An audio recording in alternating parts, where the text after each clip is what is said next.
કમાણી રોજ તમને અવનવી વાનગી બનાવતા શીખવું છું। જો તમને મારી વાનગી પસંદ આવતી હોય તો તમે મારી ચેનલને સબસ્ક્રાઇબ કરો, મારા વિડીયોને લાઈક કરો અને તમારા ગ્રુપમાં મારા વિડીયો જરૂરથી શેર કરો।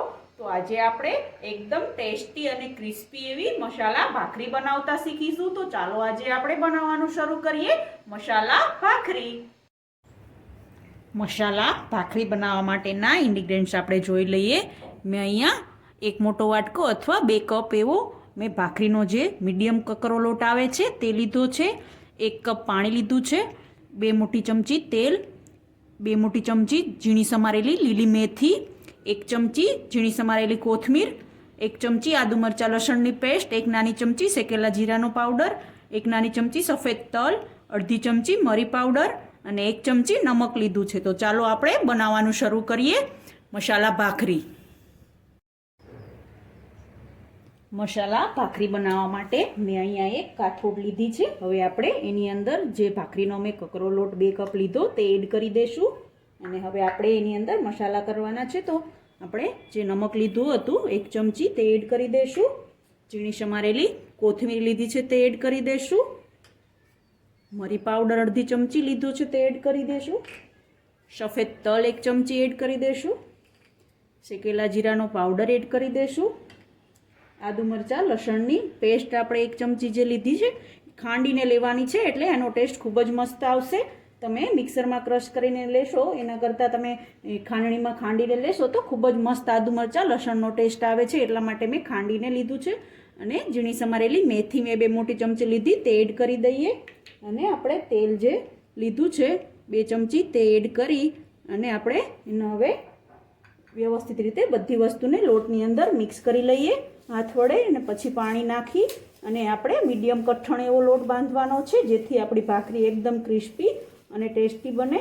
તમે જોઈ શકો છો આપણા બધા જ મસાલા ભાખરીની અંદર મસ્ત રીતે મિક્સ થઈ ગયા છે। તો હવે આપણે એની અંદર પાણી એડ કરતા જશું અને મીડિયમ કઠણ એવો લોટ બાંધી લેશું। તો હવે આપણે એમાં પાણી એડ કરી લેશું।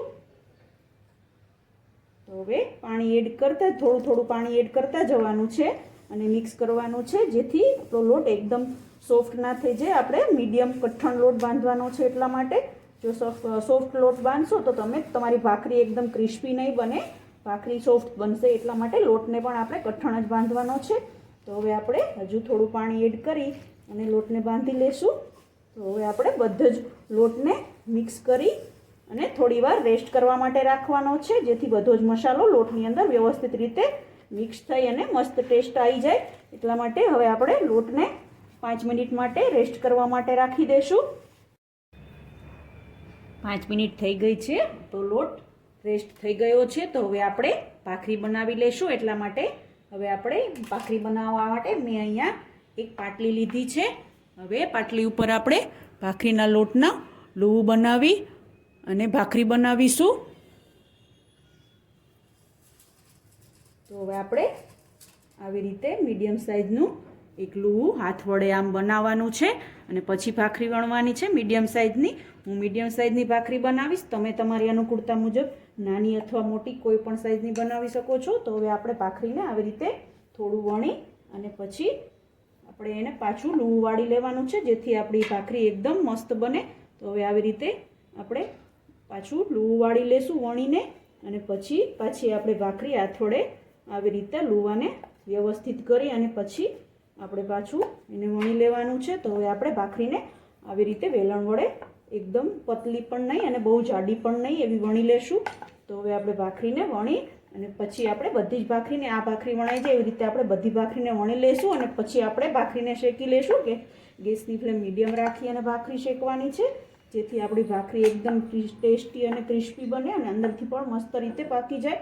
તો તમે જોઈ શકો છો મારી ભાખરી મેં મીડિયમ સાઇઝની અને બહુ થિકનેસવાળી પણ નહીં અને બહુ જાડી પણ નહીં અને બહુ પતલી પણ નહીં એવી બનાવી લીધી છે। તો હવે આ ભાખરીને આપણે ડીશમાં મૂકી દઈશું અને આવી રીતે આપણે બધી જ ભાખરી બનાવી લઈશું। આપણી બધી જ ભાખરી મેં વણી લીધી છે। તો હવે ભાખરીને આપણે તમે જોઈ શકો છો આપણી ભાખરી એક સાઈડ મસ્ત રીતે પાકી ગઈ છે। તો આપણે પલટાવી લીધી છે। તો હવે એને આપણે પ્રેશર વડે એને પ્રેસ કરી અને પછી એકદમ મસ્ત ક્રિસ્પી થાય ત્યાં સુધી એને પકાવવાની છે. એક સાઈડ પાકે એટલે બીજી સાઈડ પણ પલટાવીને આવી રીતે આપણે એને પ્રેસ કરીને ભાખરી પકવવાની છે, જેથી આપણી ભાખરી અંદરથી પણ મસ્ત રીતે પાકી જાય અને બહારથી એકદમ ક્રિસ્પી બને અને લાઇટ બ્રાઉન થાય ત્યાં સુધી આપણે એને પકાવી લઈશું. ગેસની ફ્લેમ મીડિયમ રાખી અને પકવવાની છે, નહીંતર આપણી ભાખરી ક્રિસ્પી નહીં બને. તો હવે આપણે બીજી સાઈડ પલટાવી અને બીજી સાઈડ પણ એને પ્રેશર વડે પ્રેસ કરી અને પકાવીશું, જેથી આપણી ભાખરી ખૂબ જ મસ્ત બને. તમે જોઈ શકો છો એકદમ લાઇટ બ્રાઉન થઈ અને મસ્ત રીતે આપણી ભાખરી શેકાઈ ગઈ છે. તો હવે આપણે એને કાઢી લઈશું, એક પ્લેટમાં કાઢી લઈશું અને આવી રીતે આપણે બધી જ ભાખરીને શેકી લઈશું. તો તૈયાર છે એકદમ ક્રિસ્પી અને મસાલાથી ભરપૂર એવી ભાખરી. આ ભાખરીને તમે ચા સાથે, દહીં સાથે, રાયતા સાથે, બધા સાથે ખાશો, સબ્જી સાથે, બધા સાથે ખૂબ જ ટેસ્ટી લાગશે.